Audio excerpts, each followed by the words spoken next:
আজকে দুপুরে আমাদের বাড়িতে কি রান্না হয়েছে চলো এক নজরে দেখিয়ে নিই।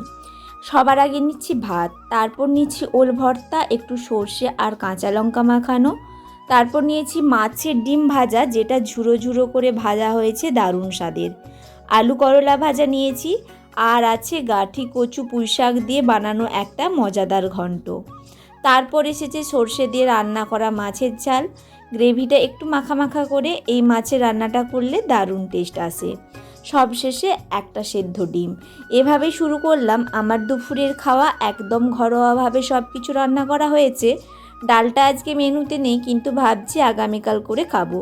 এই রকম সাধারণ খাবারেই কিন্তু মনটা ভালো হয়ে যায়।